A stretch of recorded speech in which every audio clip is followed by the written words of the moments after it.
Oh, the weather outside is frightful. But inside is so delightful. It's Christmas in July. Let's review. Let's review. Let's review. Looks great. Season 8. Bum. Bum. All right, Dragon. It is the season finale of the 8th season of Christmas in July. Dragon, we've literally gotten to a point with Christmas in July where I can't even keep track of all the finales we've done. Like, I'm sure you could probably rack them off, but I can't. But this is a good one, man. This is a big one. I've actually been championing the idea of doing Cheers for a while now. And of course, we had Frasier. That was a big one. And Dragon, I gotta say, this one, I'm not sure how you feel about it, but I loved this episode. I really did. I thought this absolutely lived up to pretty much everything that we could have possibly wanted with a Christmas in July. I think that for once, Dragon, for once, we actually get an incredibly solid Scrooge arc with one of our all-time favorite fictional characters. And yeah, I mean, just Dragon. There's certain moments in here that are just great. I mean, I really I can't think of anything bad to say about this one at all. I think it really brings it home. I kind of knew I was taking a risk a little bit with this one, just because it could be anything. Like, for all we know, Cheers could have come up with a freaking stinker of a Christmas episode. But no, I don't know about you, but for me, this really it might be one of my favorite finales. I really think it kind of drove everything home. It's for me, it's definitely the best one that we've covered of the season. I think we saved the best for last. Hmm. Yeah, fun fact. Last year's finale was Frasier. So it's kind of relative. It kind of went backwards in a way, of course, in a very, very kind of big kind of Frasier arc in that one as well. I mean, obviously with the namesake, but yeah. I mean, that's the thing. Yeah, I mean, just with the kind of the Jim Burrows verse, if you will, between Frasier and between Frasier and Cheers. Yeah, I mean, as much as I adore Frasier, I mean, all those Christmas episodes, which I want to say, I think there's one for every season, might be like out of 11, there are 11 seasons of Frasier and Cheers. I think there might be, I know there's like 11 Christmas episodes for Cheers. Frasier, I assume 11, could be 10. So the point being is we're in that neighborhood. But of those copious amounts of Christmas episodes, there are a few stinkers in there for Frasier. I won't lie. There's a reason we kind of cover the best ones first, Sure. Like we covered again Miracle on Third or Fourth Street, which is pretty much the best one, which was last year, and then before we covered Frasier Grinch. Those are the best ones in my Frasier opinion. Grinch is another good one. Yeah. Yeah. Anyway, but so yeah, Cheers. Of course, it's one of the the quintessential sitcoms, Absolutely. period, ever. Dragon, I grew up on my thing with Cheers is like I would say the first wave of Nick at Night shows that I got attached to was stuff like the black and white stuff, right? So we've got like Leave It to Beaver, we've got I Love Lucy. Let's see, we've was got the Honeymooners one, or was that strictly like TV Land? I don't remember Honeymooners ever being on Nick at Night. Well, definitely Leave It to Beaver. I know you're right. The Munsters, I Love Lucy, Leave It to Beaver. And then, of course, I would say Wave 2 is where I kind of fell into Cheers, because Wave 2 had stuff from the 70s and 80s. So, we're talking, that's when I discovered stuff like the Brady Bunch, Gilligan's Island, and then, of course, Cheers. And Dragon, out of all those shows, I would say probably... honestly, I would say maybe besides I Love Lucy, because I Love Lucy is just, come on, man, it's a seminal classic. It's an all-time great. But besides I Love Lucy, I would say that Cheers is the show from the Nick at Night era of my childhood that I absolutely cut my teeth on the most. Dragon, I would say this might be the very first sitcom, like maybe even pre-Friends, I would say, for me, where I really just got attached to the characters and the personalities. outside of just, something like the Munsters being a really high concept, you know what I mean? Or something like I Love Lucy. I think the reason it appealed to me as a kid is just because it was, so over the top. And so, like I Love Lucy, the characters were great, but they weren't necessarily the driving force of the comedy in that show. With Cheers, Dragon, it was a different story. I feel like Cheers was absolutely the first sitcom that I was introduced to that really introduced me to the idea of ensemble comedy. And I really think it's still to this day one of the absolute all-time greats when it comes to that. Yeah, I was a late bloomer with Cheers. Actually, I mean, I knew Cheers kind of like I knew Star Wars at the time, where I kind of Uh-huh. absorbed it through the culture and the osmosis, like all the Cheers jokes and parodies, mainly through Family Guy. In that case, like remember, like Peter, he's stuck at home and he's watching like scenes from Cheers, and he's putting himself in the Norm position because of the Mr. Peterson of like no, nice buddy Peter, that whole thing. Oh So God. so that was kind of my foray in the Cheers, and of course, a couple of years back when the great John Mahoney passed, I finally like buckled down. You know what? I'm kicking myself for not watching Frasier because it always intrigued me. And of course, I watched Frasier and I loved it. And I realized it's not that it was a big shock to me. I knew this already. It was like, you know what? Frasier was a spinoff. And it's so odd that I started with Frasier, so I'm going to go back and see the origin, the genesis of Frasier, which of course will be the Cheers. I mean, the All right. biggest thing I'm sorry, last thing. The Yeah, biggest go thing ahead. I knew Cheers from is that it was this great running gag in the very meta season of Seinfeld, where season 4 of Seinfeld was they were pitching the Jerry sitcom, which essentially is they're pitching Seinfeld much like Larry David and Jerry Seinfeld pitched it to NBC, but that was the whole Oh dear season. God, that's even more meta because Curb I exists know, and too. then Curb Your Enthusiasm did the Seinfeld revival. They did the Seinfeld Right, revival right. season as like season 7, which is anyway. So my point is like the running gag is that George Costanza always compared himself to making Ted Danson money, like Cheers money. So that was like the big runner. Like because Yeah, remember yeah. that was the thing. Seinfeld replaced Cheers. That was the big thing. Yeah, that was their big. It was one of their huge things Mhm. in the lineup there. Anyway, so yeah, this is season 6. This is the big transition season for Cheers. This is when Diane left, and we have kind of a new status quo where Sam fell off the wagon, and he's now working at the bar at this juncture. I believe he's still working at the bar before he comes back to owning it later. Mhm. And Rebecca, we have Kirstie Alley, most famously like the Family Guy joke I think of with Cheers. I think you might have this too. Cheers hasn't. This show hasn't been funny since Kirstie Alley ate Shelley Long. Yeah. Still, just one of the, every time I think of Cheers, I can't help, and I think of the whole like transitional phase of Cheers. I cannot help but think of that joke. Okay, all that's it. Let's dive into this. All right. Oh boy, Dragon, it's gonna be good. Oh yeah. All right, so we start with a very relatable experience. The repeat airings. And again, it's so Oh, funny here how we this go. turned Yeah, out. I love this. I love the repeat. This was, I feel, ahead of its time, Yeah, right? that's what. Yeah, is when you look back, like this must have been so ahead of its time because it was like a kind of a casual thing back then, but now it's mandatory for for the Christmas vacations and the Christmas stories of the day. Like the 24-hour Christmas kind of Okay, you know cycle what? here. I'm gonna put this in kind of like a in a tier list, all right, as far as like the 24-hour marathons go. Yeah, As far as watching Christmas Vacation for 24 hours, I can tolerate that. That actually sounds doable. yeah.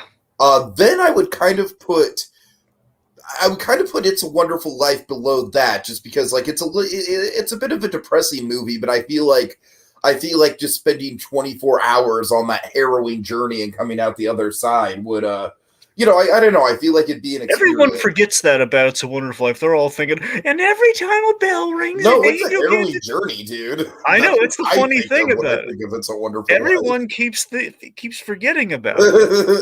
They always jump to the ending. Oh, it's a wonderful life. It's so But darn you know sweet. what? Like, I've grown to like disgruntledly like this movie, but I would not want to watch A Christmas Story for 24 hours straight. God Still, no. very well made film though. You got to give it It's credit. well made. It's just I feel like A Christmas Story is one of the biggest examples of pop culture just killing a movie for And me. again, we can't blame the movies for We that. We got to blame can't, the but culture. still, it's the cultural it's cultural osmosis gone mad is what A Christmas Story is, Dragon. Anyway, so this was the original Christmas story of its day, essentially, with the multiple airings of It's a Wonderful Life on the Bar TV. Uh-huh. And we have let's see, so we have Oh I boy. love these characters so much, Dragon. This show just has such a wonderful ensemble. Each one of them in this episode brings something. I was always I really dug Sam Malone in the beginning, and then it kind of transitioned to then Norm, and of course when the I didn't obviously I love Frasier because of the Frasier show, but looking at Cheers Frasier, he grew on me. Cheers Frasier is a little rough around the edges. He really is. We hit this is the sweet spot for Cheers Uh-huh. Frasier. I'm saying getting there, like bearded Frasier at the top was like, I don't know about this bearded doctor boyfriend of Diane's. Yeah. Of course, fully knowing that, I mean, I love Frasier, but this is not that. Dragon, that I was actually kind of like asking the question because, of course, we are going to get into a fucking wonderful Scrooge arc with Frasier. Honestly, maybe one of the top 5 Scrooge arcs we've ever had on Christmas in July. But has Kelsey Grammer actually ever played Scrooge?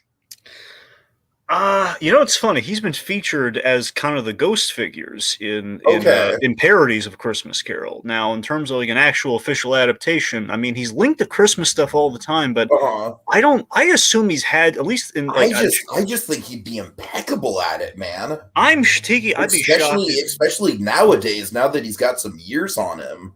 Tiki, I'd be shocked if at no point had he ever played that role. At the very least on stage, he's had to on have played stage. Sure, yeah. Like I'll be shocked if he's never done it on stage, but at least once in his career he's had to have played like in an adaptation of Christmas. I feel Carol. like Monkey would know this. Yes. So anyway, like we have Woody. Of course, we're getting to my favorites. God! And everything. God! Dragon, I'm sorry. This might be a long one, dude. Just because I have so much to say about all these guys, and Woody is no exception. So that's what I was getting at with the characters. Like over the years, you have different favorites. So, I mean, well, in this case, as the seasons go by, once we introduced Woody, he became my favorite on Cheers. I love Woody is fantastic. I don't think I got how. Honestly, as a kid, I didn't really think I understood the joke with Woody. I honestly feel like his character, for being so over the top in a performance, the joke of him is a little subtle. But first of all, Woody Harrelson, as you know, I just got done binging True Detective, so that's probably the most dark and bleak thing that Woody Harrelson has ever been in. And so, Dragon, it is definitely like total whiplash in a fun way to go from that to this. I miss you so much. Oh God. So I mean, Woody Harrelson, of course, one of the big. It was such a rare thing back in the day, too, when you had actors who were both on film and television in a big way, and you had that with Woody Harrelson. It was a very big thing. Anyway, so Woody here, he points out how like it's been on 6 times so far. It's going to be on from now to New Year's. It's a wonderful month. All right, so Dragon, Carla was honestly always my favorite. Carla is good. It's so weird. Carla's pregnant constantly because Rhea Perlman in between that and the character, and always something. They get that. Cheers made the smart approach of like we're just going to acknowledge the pregnancy versus like trying to hide it behind things. Like all I can say about Carla, Dragon, is that I come from a very close knit Italian family, and so like there's a lot of like aunts and cousins and stuff in my family that very much are kind of in the Carla mold. Yeah. So super relatable character to me. So I have this great opening where the whole brigade of Cheers crew here, they're all trying to be cynical and cool. Like it's cool to dislike. It's a wonderful life being too sappy. And anyway, so oh god, it's like Sam. This flick's so sweet, it's making my teeth ache. Yep, and Norm calls BS. So I'm like, oh yeah, everyone. Stupid alert. Yep, everyone pitches in. You had money in hand when you're short at the bank. I can tell you as an accountant, that never happens. Oh, I think I mentioned this once. I actually met George Wendt briefly once. Did you? Yeah, it was a brief encounter. It wasn't like it wasn't warm and fuzzy, but he seemed cool. Nice. Yeah. Is that a horror con? All right. Anyway. So Carla's like, oh, here comes the gushiest part. But I drag it. Oh my god! Like again, I'm sorry. We have to acknowledge like literally every cast member in this thing is fucking perfect. Wait. John Ratzenberger. I was so delighted by his storyline this episode. As you can imagine, we'll get there. but he just kind of chimes in with like the perfect like Ham style line of like, "Oh, have they no shame?" I'd love to see Cliff's thoughts on Miracle on 34th Street. That's what I want to see. Anyway, so point being, we have like the gushiest part, which is the ending when they're all singing Old Lang Syne and they're all in tears. Oh yeah, something in the air. And I love how this is a great full circle kind of setup, which all right, it's kind of like the opening gag, but actually is a really sweet payoff by the end. Yeah, for sure. And of course, just with our tropes, majorly again the seasonal airings. So seasonal airings. I feel like It's a Wonderful Life just in and of itself is a trope at this point. Just the existence in other holiday specials. Sure, even ours when we pitched it this year. Yeah, right. It's a Wonderful Life. All right, so so after opening, Cliff he brings in a big old box for canned food for the canned food drive. So I went into this. I binged all of Cheers, but unlike Frasier, I do not go back to it on the regular. Like I always catch reruns of Frasier, and I love it. But Cheers, I kind of went into this kind of fresh again in a way because I remembered it, but I was like I kind of forgot about some of the great gags, and of course this is one of the great gags, which I'm sure you adored. So. Yeah, I honestly, this might be one of the all-time great Cliff plot lines. It is great. So what does Cliff want in this little holiday special? He's collecting canned food, Dragon, for a noble cause. What is that noble cause, sir? I'm going to Disney World. Yep, I just love the irony of our big, kind of Pixar connect wanting to go to Disney World. It's so full circle. It's very prognosticated, It's like one of these days we're gonna Pirates of the Caribbean, Mr. Toad's Wild Ride, and me. Yep. I love the Mr. Toad shout out because it's no longer there, so yeah, that's fun. I imagine Cliff would be a Mr. Toad fan. Yeah. So who are the cans for? I don't know, a poor needy something. Something like that. All right. So again, we kind of start the Frasier arc here, the Scrooge arc of Frasier. We established Frasier as our holiday Scrooge here, where he's basically kind of like scoffing at the commercialism of the holidays. He's kind of like a high horse Scrooge. Yeah, sure. So basically kind of calling out, almost like kind of Charlie Brown mixed with Scrooge, kind of like money, lights and display contest. Right. Make such a fuss about, we make such a fuss about Mother Teresa. Do I detect a wry wit of cynicism there in your comments, Doctor? This is why Ratzenberg is in the Pixar films, because he just has that great delivery. He just does. Do I detect a wry note of cynicism, Doctor? It was basically Frasier. Dragon, I just got to say, ever since our conversation about it, I am just totally married to the idea of like the final Ratzenberg Pixar cameo just being a full-on him showing up as a mailman. I love it. I want to will that into existence. I mean, we are ramping. Unfortunately, we are ramping down on the Ratzenberger. Well, that would be the high note to go out on if we had one. That's what I'm saying, man. That's what I'm saying. I mean, again, they cast him for Cliff the Mailman. That's why they cast him. Right. Yeah. Anyway, okay, so again, a little trope, little pin in the trope here again, the commercialism around the holidays. As Frasier goes into it here, he's going to rant about the commercialism. Christmas is about a baby in a manger. How does that correlate with Perry Como in Hawaii? God, I love the kills. I love the kills so much.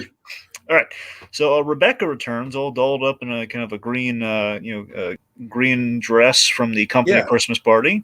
Sam's ribbing her for not getting getting their Christmas. Was it Christmas kiss? Was it Christmas? Christmas goose. Oh yeah, the Christmas goose. Didn't get her Christmas goose under the mistletoe from Mr. Drake. Now, for those who may not be aware, we're just jumping into season 6 here. Rebecca's whole thing was that Sam basically wanted kind of a one-night stand with her, but she always wanted her boss from corporate, Mr. Drake, who's played by Tom Skerritt, who basically took no interest in her.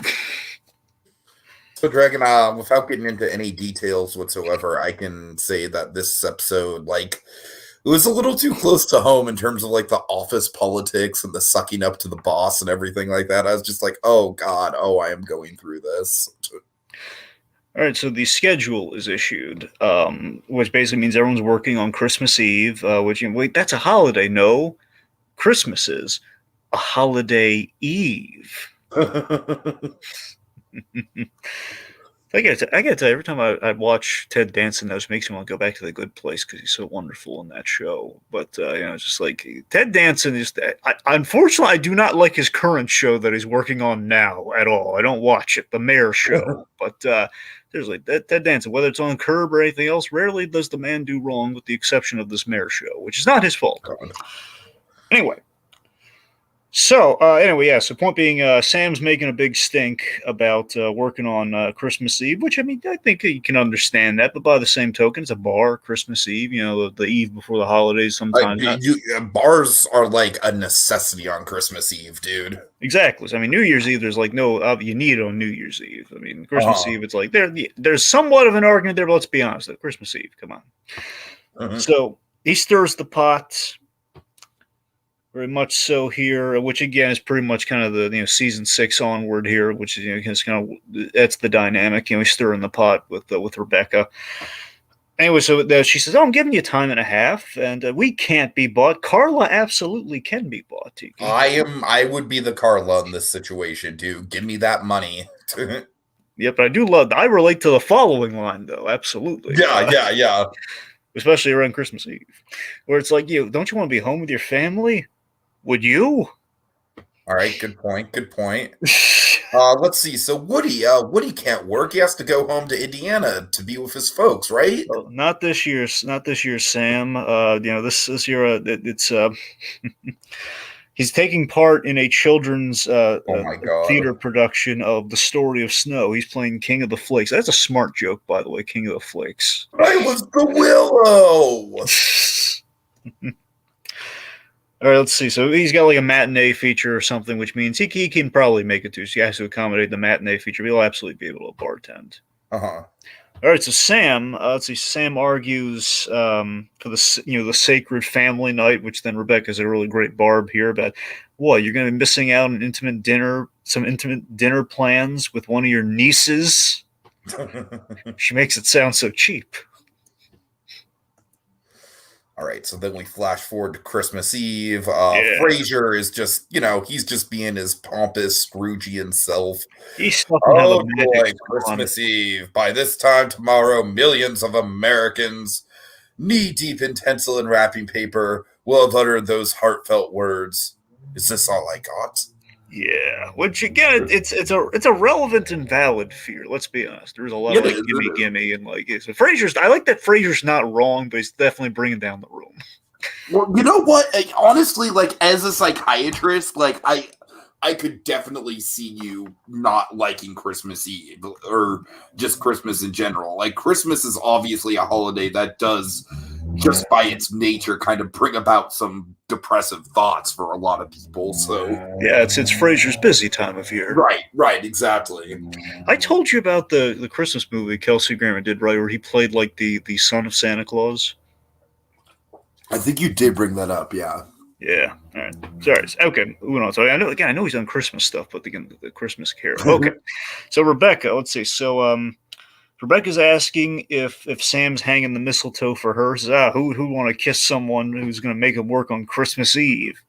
Oh, all right. And he goes for it and actually ducks at it, just really nicely choreographed there. So let's see. So the seasonal, Woody, Woody has his very seasonal coat on, a little red and green and everything. Looks really nice. The reviews are in. We're a hit. So Norm and Frasier read the review. It's like it was very Boston-y, which is really funny. It's wicked excellent. This is a great gag. Any kid who missed out on. Basically, any kid in Mrs. Podesta's class who missed it is a full-on goon. Well, hey, that kid. Let's see. He hated one of the plays. Goldilocks. This is from the kid who panned Goldilocks.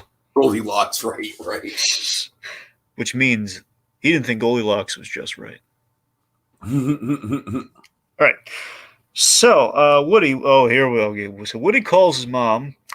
Is basically kind of remarking, "Oh, I'm glad I'm in Boston. You know, otherwise I'd be sitting around while my aunt and uncle talk about, who's dead, who's Oh sick, God.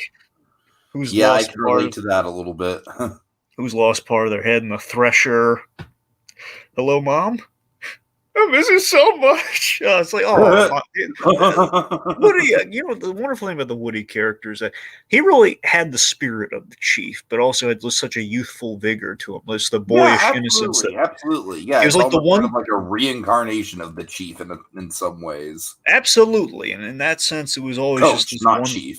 Oh God, sorry. Yeah, so you're right, Coach. just Because correcting again, us. Just correcting us. anyway, yeah. So Coach, he was kind of a wonderful, kind of like the one thing Coach didn't have, where he had like kind of the like the youth angle, Uh-huh. which the boyish charm, which absolutely Woodrow has. Yeah, totally. Also, by the way, ever since I kind of really got to know the Kells and everything years back, one of the most charming things to me was the fact that, hey, Kelsey Grammer's in a show with a guy named Woody, and he played the prospector in Toy Story 2. Oh. I just love that the Toy Story casting just really they really love Man. Cheers, and a lot That of it is just kind of. Dragon, that is I mean no disrespect to you when I say that is one of the lamest things I've ever heard you say. Well, gee, thanks for that. No. I like it's honestly like charmingly just I don't know. I don't mean any disrespect. Like it's very charming, Dragon.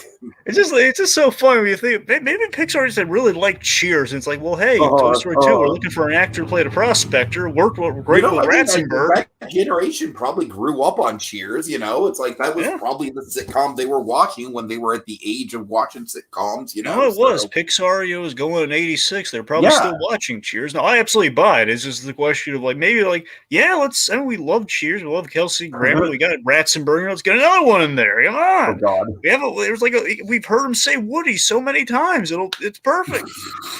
There's his audition. Bring in the Kells. Oh man! All right.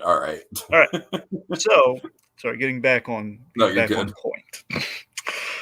All right, let's see. So then, Carla's taking pity. Like, basically, have a guy in seemingly he's coming from a corner, like a department store, like in a Santa hat, and she's She's taking pity on the poor slob stuck in a Santa suit on the corner. Humiliate himself in some stupid outfit just to make a few bucks for the holiday season. Hang a sign on him that says "loser for hire." So the guy actually is changing shift with somebody in the bar. Mm-hmm. Tiki, who is that somebody? Norm! Yes, we give Norm the suit, and he was embarrassed. He's trying to deny it, which it doesn't work in his favor. Typical kind of Norm fashion. But, I honestly don't know why. Like, I feel like Norm is just like, he's the perfect Santa for the show, Dragon. He really is. That he is. Of course, we have this great payoff here once the cat's out of the bag, and Carla realizes, once we realize he's a Santa Claus at Nagel's, the department stores, the shopping center, is that though that was you. That's what my kid meant by saying Santa smells like the place mommy works. All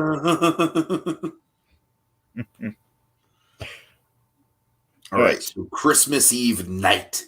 Dragon, can I just say the establishing shots of the bar with the snow? First of all, I've always loved that Cheers is a subterranean bar, and you have to walk downstairs to get to it. That's just something that I don't know. I've always really dug. There's actually a bar in that I've hung out at a few times in my hometown that is kind of like that. Yeah, I've been to a subterranean barber shop, so. Yeah, I don't know. Yeah, I just like the subterranean locations in general. Just I like the vibe of them. Yeah, there are a lot of them in New York, actually.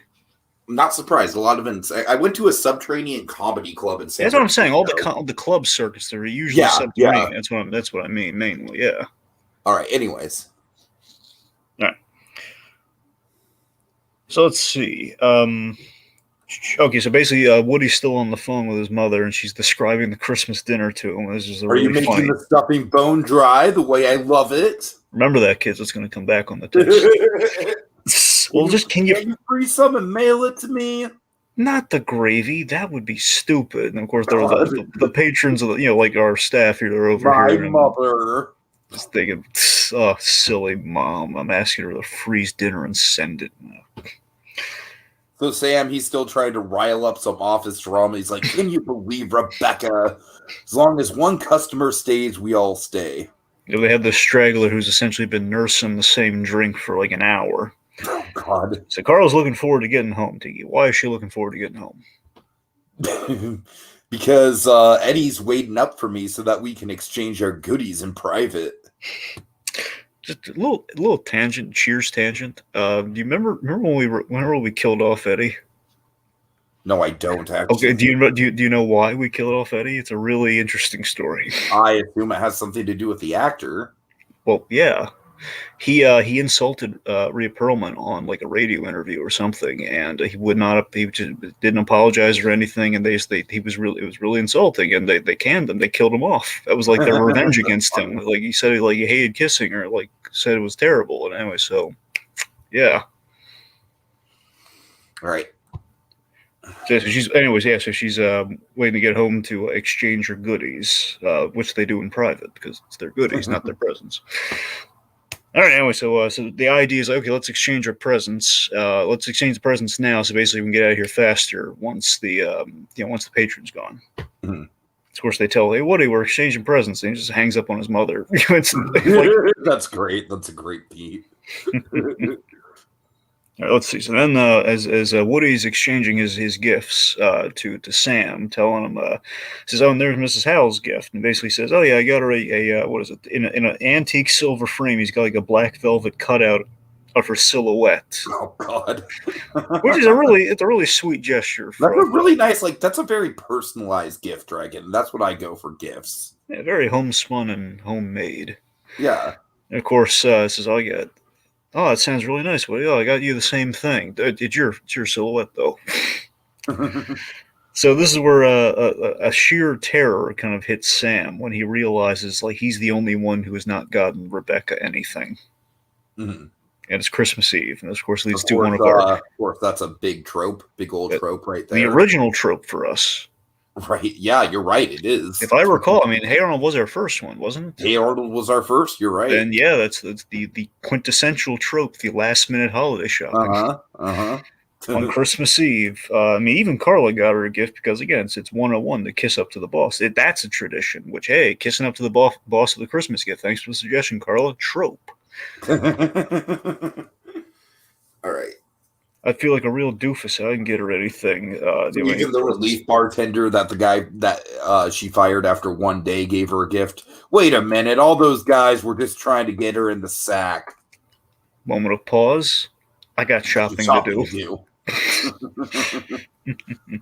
So let's see. So Carla tries to get the kind of nudge the schlockered patron out of the bar, but he's expecting friends. Happy New Year, Merry Christmas, Happy Hanukkah. Now get lost. I can't. I'm expecting friends. Oh, what are you talking about? So we have basically a Christmas party full of people enters the bar. Carla ain't going home anytime soon to exchange her goodies. Boy. All right, so Lilith and Frasier, they enter with a very multicultural kind of holiday greeting. Buon Natale, Feliz Navidad, Joyous Noel. Merry Christmas and Shalom. Yep, Shalom. Yeah, which basically I believe Joyous Noel. That's French. Mm-hmm. We covered an Italian, Spanish, French, and of course, Hebrew. Oh dear God! All right. So speaking of which, fun fact though. Here's a fun kind of Burroughs verse fact. I think this is before they settled on Lilith celebrating Hanukkah. Yeah, that makes sense. Yeah, because they reflected the actress who was Jewish, and all the Frasier specials. She's very like they do like the bar mitzvah and everything for their son and the whole 9 yards. They really kind of lean into it there. So anyway, I think this is before they. I want to say next year or so is when they start doing that in Cheers, but I don't want to say that definitively. But anyway, so Carlos says, "Go home, take 10 of them with you." Frasier would love to, but Lilith insists on the obligatory gifts so people pretend to like us in the new year. There's some honesty from a therapist right there, right? From Oh, a yeah. psychiatrist.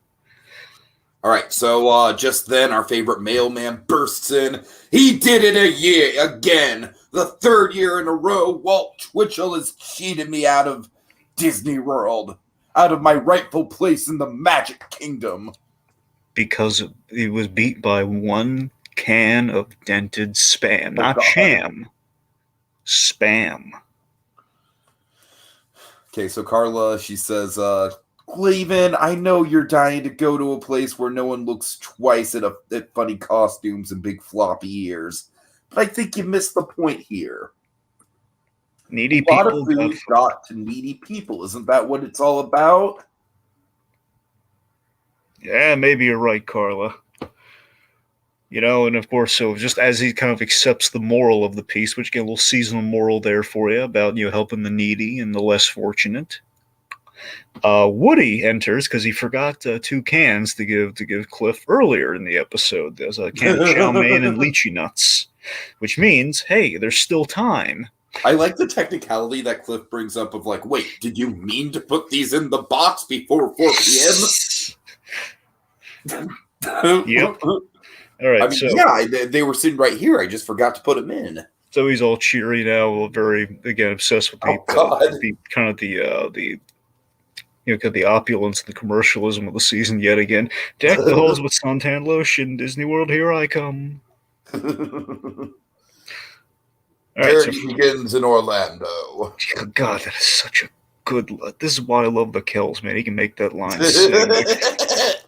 Truly, it's true what they say. Orlando deserves to be roasted by the Kells, man. It really does. Yep. Charity begins in Orlando. And earlier, I loved Florida until I spent a vacation off property, and then I was like, oh. You say that, but I'd still go back in a heartbeat. I mean, I've got other places I want to go to first. Right. Also, Lilith had a great line about my little Scrooge. If he doesn't cheer up, there's going to be a lump of coal in his stocking, and he'll be on the couch. Anyway, yes. So, okay. So back to Sam. What's going on with Sam the man? He's trying to close. He's trying to do some last minute shopping. Every place is closed. Having very bad luck.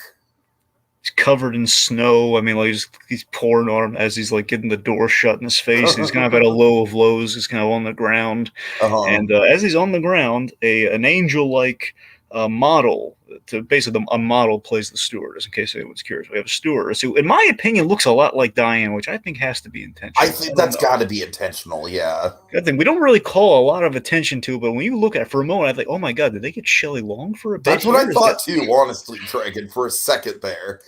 Honestly, especially because at first we obscure her face. Mm-hmm, that's what I'm saying. It's got to be intentional. So, anyways, of course, the little Christmas angel appears, who, of course, in Sam's case, is a model that looks like Diane. Like if this was being done nowadays by hell or high water, it would have been Shelley Long. Yeah, yep. All right, so she basically this kindly stewardess who has like, do you have wings? Yes, I do. What? And he says, yeah, I'm a steward. So she shows like the plastic wings. That was clever. It was.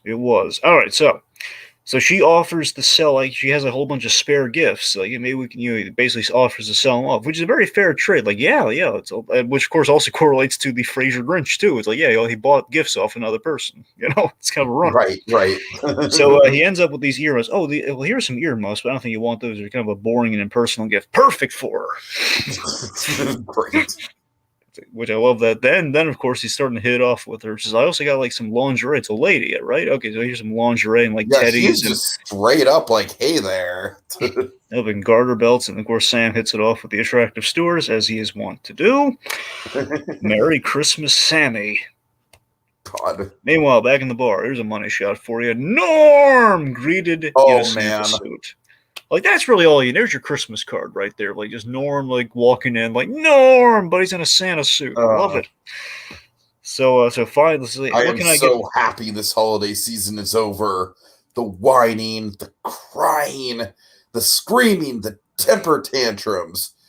Okay, I wasn't your traditional Santa Claus.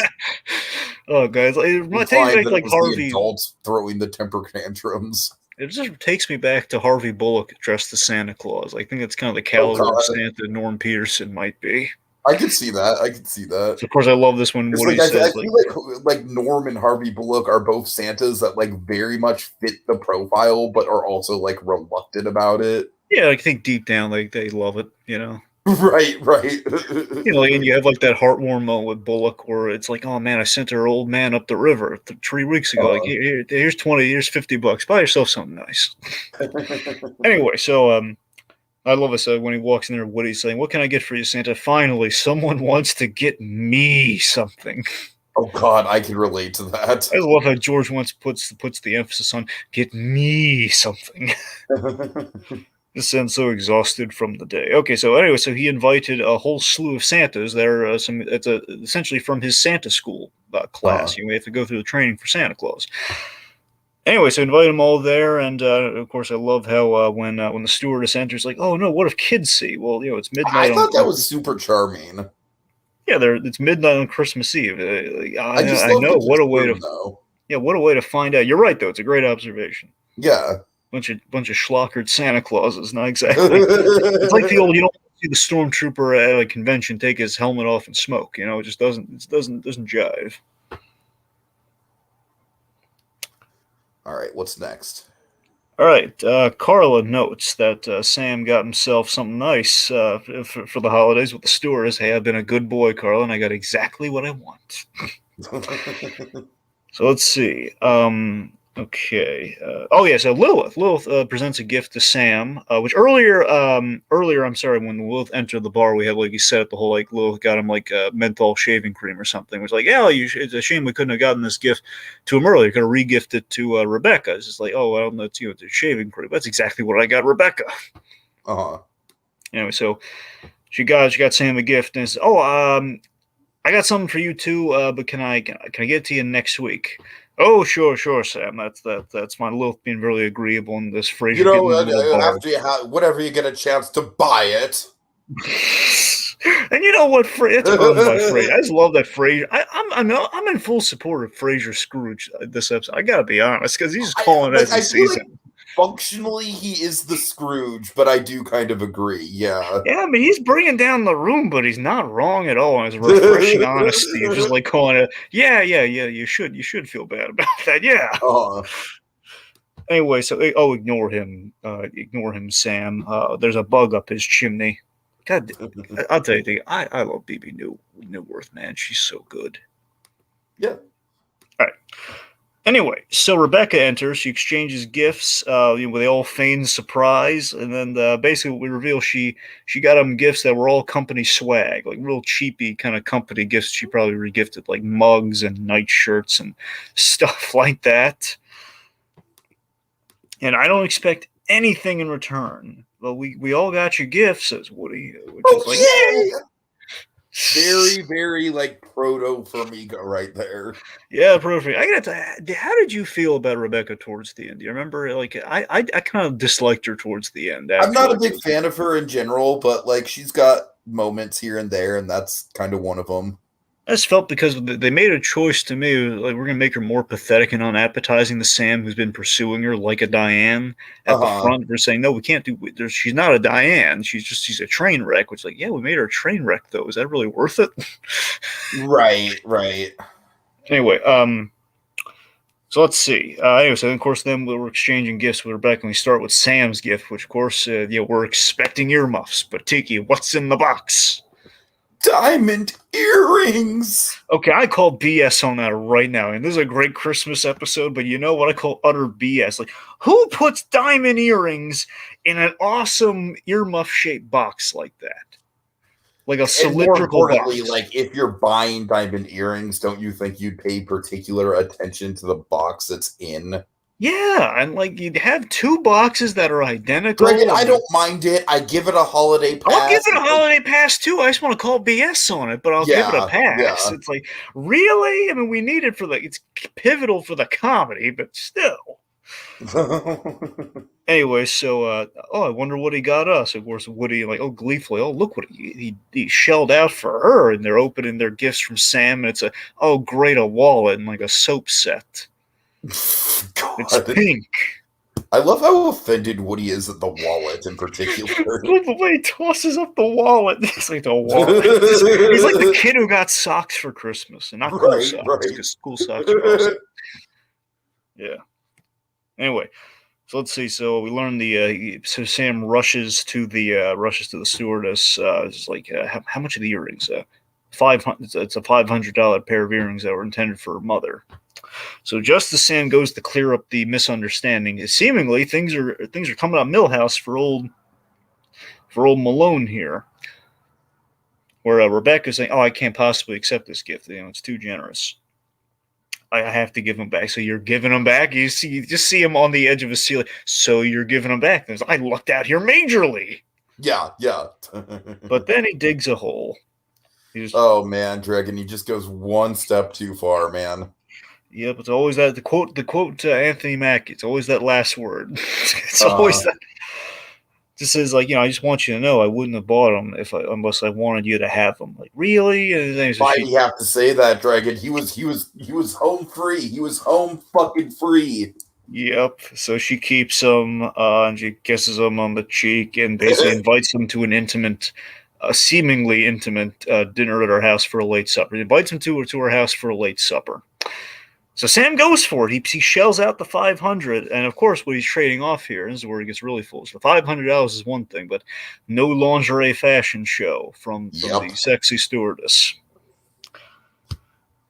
500. She better be fantastic dollars. Which would not age well today, but it was the 80s, so it's cool. It would not. No, Frasier has aged a hell of a lot better. Yeah. Yep. Right. Anyway, so I don't care if anyone says, well, Niles is lusting after Daphne. It all worked out in the end. Shut up. So, anyway, so she's not upset. Her mom is baking bread and making icing cookies and Christmas traditions here, and stuffing a turkey, which then Wood is getting in on the action here. Bone dry. You could gag on it.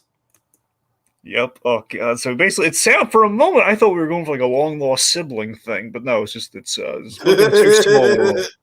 So apparently they hit it off because they're probably from the same small town or something. Oh God! If it was Always Sunny in Philadelphia, we get that reveal after they get into. Oh, of course. Have you been watching It's Always Sunny in Philadelphia? All right. Have you been catching up on that show? No, I just know enough about it to just. No, you're right. I like that gave you the impression that I've been catching up on it. I just know enough about the humor of that show to know that that'd be something they do. No, but you're right. You're absolutely right. That's why I was so shocked. Oh my God, it's so on brand. Like, did he watch the show? It is on brand. I'm proud of myself. Yeah. All right. Well, here, you should check it out. Picking up on the show through cultural osmosis, apparently. Yeah, well, you should check it out, though, man. I know I should. I know. Eventually, I'm going to binge it. I'm sure I'd like it. All right. Anywho. Let's see. I'm sorry. Getting back on point here. Okay, so very simpatico Woody and the stewardess. Meanwhile, the Santa Claus, they're all schlockered. Oh, here's the moment, Dick. Here's the moment.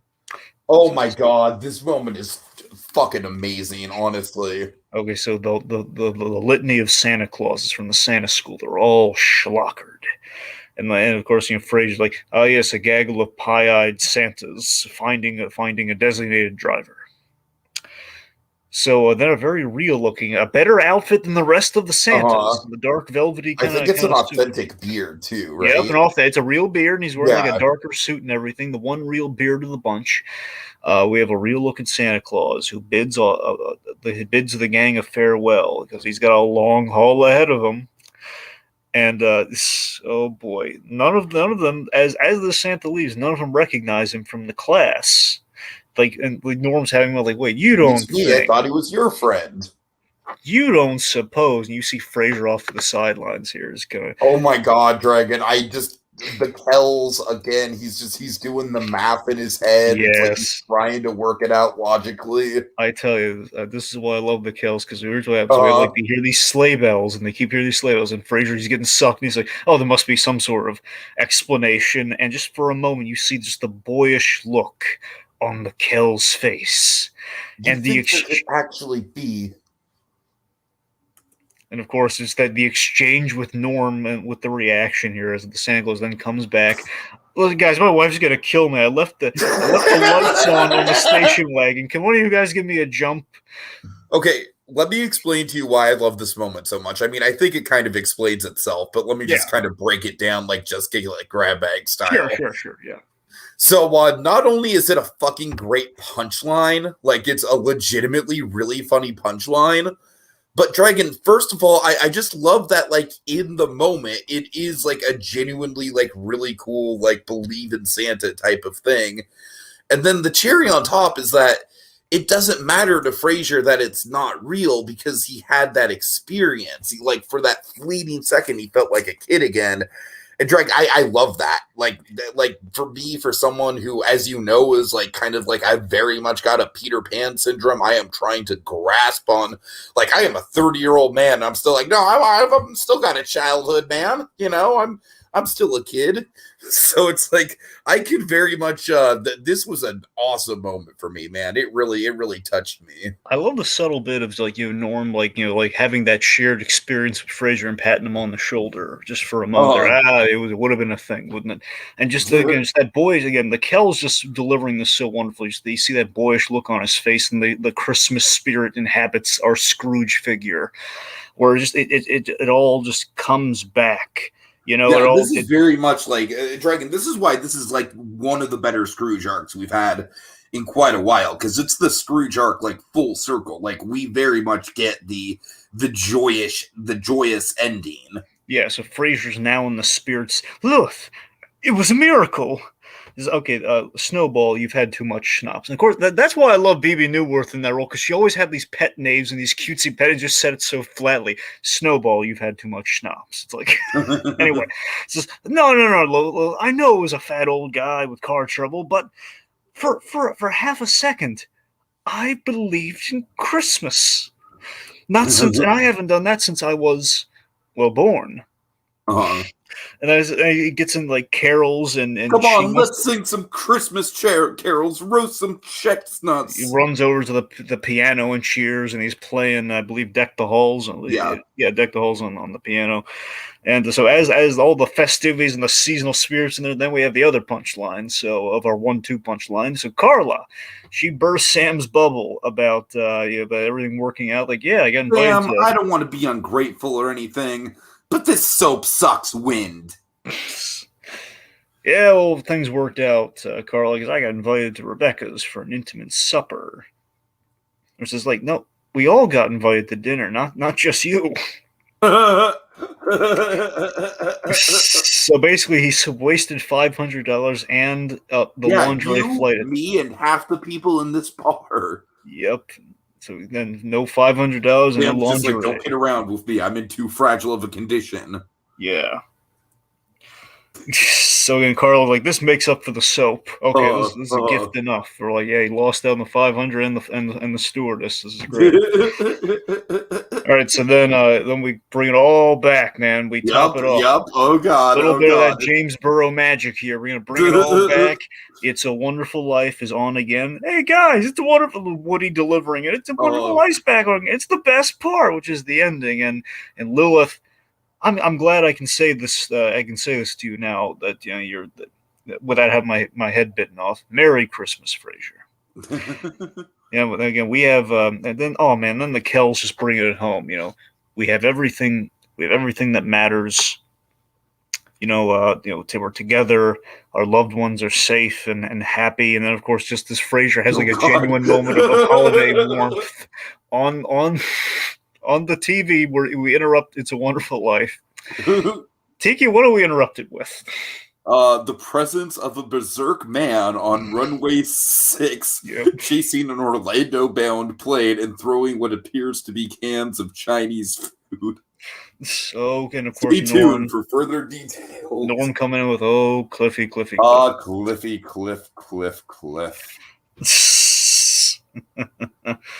Oh boy. So then, of course, we had a really nice bit too when we cut the credits. We have Woody just going, "God bless us, everyone." There's I really love that bit. I don't right? know. There's something super wholesome about that. And he's like the only character where that would have landed with. It had to be Woody, you know. It's just like, yeah, only that character could really summon to put that sweet cherry on top at the end of it. Yeah. Totally. All right, Dragon, for final thoughts, I kind of want to run through all 6 of them. So, in lieu of doing like a whole big final thoughts for this episode, why don't we just kind of roll into our thoughts for all 6? Why don't you list them off? All right, let's see. So we started off with DuckTales, with the Last Christmas, basically our Christmas Carol one. Yeah. Honestly, kind of the weakest of the bunch. It's still pretty good. A good one to start out with. Kind of dipping our toe in the water a little bit. Right. So then we had, again, oddly with the titles as well. Then we had, I believe, Last Holiday from Supernatural, which was was really fun. That was a lot of fun. Yeah, of course, Mrs. B. Not a lot of actual Christmas in it, but I gotta tell you, Dragon, that was a good kind of like introductory. Like, it made me want to watch Supernatural. You know, I will say, well, we didn't miss out on one joke. I will bring up here because we didn't make it during that entire podcast. Surprisingly, who's B? Oh my god, Sam, who's B? Oh man. Oh, I would love it if there was anyone watching right now who actually knows the Who's B reference. Okay, let's see. So then, again, we kind of then we had essentially the way it aired. It's a Wonderful Life, our WandaVision pitch with Chris.R.Notarelli, which I honestly think went really well. I'm quite pleased with how that turned out. Yeah. So then we had our Sesame Street. Oh, the Sesame Street was that one might have been a real highlight this season too. The Sesame Street one was great. Unfortunately, has that 9-minute skating scene at the beginning that kind of if we just cut that out, the whole thing would be like just cut away to like, okay, the ice skating, the Oscars being thrown out. Yeah, that's all we need. Okay, so then after that we had the Lizzie. Oh, we had the silly one you made us do. We had, you know what? That one was easily the worst one of the season, but like it lived up to what I wanted it to be. I mean, it was fun, sure. You know, Aaron Carter's. Now you got me wanting to say Lizzie McGuire. Here comes Aaron Carter from Lizzie McGuire, and then of course our ultimate one here, which is Christmas Cheers. Oh yeah, Dragon, I don't know about you, but I really think this one was just absolutely firing on all cylinders. Like, I think every storyline, every character, like, it all just really came together. What I love the most about this one is that I feel like this is a great showcase of how Cheers was a great ensemble show where, I don't really feel like any character gets overshadowed by any other character. They all just kind of come and go in and out of the episode in such a natural way, and the climax just hits home for all of them. So yeah, I don't know. It's I would say we've all said that Cheers, that Frasier is a ballet of misunderstandings. This is a ballet of just solid character writing.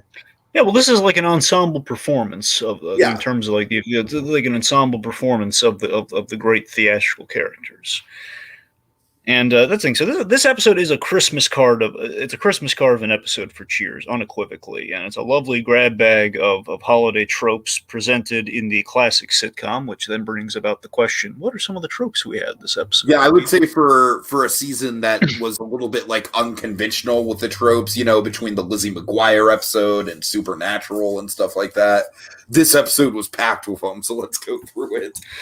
Of course, It's a Wonderful Life. Just TV marathons. Norm in a Santa suit. Sure. Bars around Christmas time, just as a setting. The snow exteriors. The Office Christmas party, working on Christmas Eve. We had a mistletoe gag. Sure. Let's see. Last minute Christmas shopping. That's a big one. Turkey. Holiday innuendo. Does that count? Yeah, no, that counts. There's a lot of holiday innuendo. I mean, we haven't covered Okay. like the Everybody Loves Raymond in innuendo, but there is, Yeah. Of course, we have Fraser Crane as our Scrooge. Buying the gift and a last-ditch effort.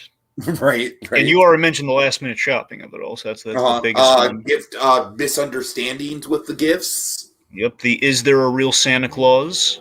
Woody being homesick. Yep. Let's see. God, there's a lot of them. The canned like food drive. Yeah, that's a huge yes. The canned food drive. Vacation around the holidays. There's one. Oh yeah, for sure. Let's see. I would say specifically going to Walt Disney World around the holidays has to have happened at least once. Disappointed with the gifts when we were like tossing the wallet and everything. Just the seasonal ensembles, like sucking up to coworkers via way of gifts. I feel like we've seen that before. Again, like just like some seasonal attire. Like Carla had like skiing earrings, and like Woody had like the seasonal colored jacket and stuff. Oh, children's play around the holidays. Of course, yeah. Yes. Let's see. I think we got about everything. I think that's all she wrote, Dragon. Tiki, I gotta tell you, man. This episode in particular just really reminds you of what Christmas. It reminds you of what Christmas in July is all about, my friend. I mean, we had our supernaturals, which are very much like it's a holiday kind of celebrated out of sequence, which presents kind of a limited amount of tropes, but a large amount of tropes in one scene. But my God, this is just such a tapestry of wonderful tropes that just remind you what it's all about. It's like a Hallmark commercial within 25 minutes. It was just like it was jam packed. It makes you feel all warm and fuzzy inside. Yet I am conflicted, friend. I am just beside myself like Cliff Clavin trying to go to Disney World around the Christmas season, because after 8 flipping years, that's less than the run of Cheers and Frasier, but it's still a lot.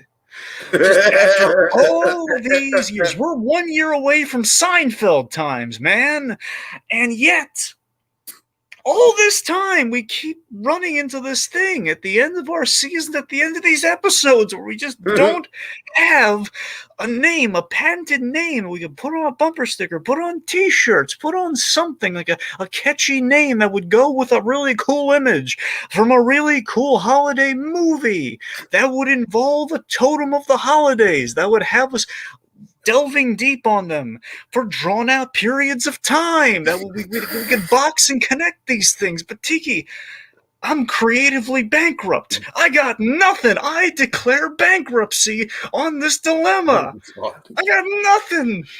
Dilemma. Like Sam Malone, I got nothing. What about putting the mistletoe underneath the microscope? By George Wendt. You've got it. God. All right, next season on Christmas in July. Fa la la la la. God bless us. Imagine it, boys. Pirates of the Caribbean, Mr. Toad's Wild Ride, and me. Oh, salad and scrambled eggs too.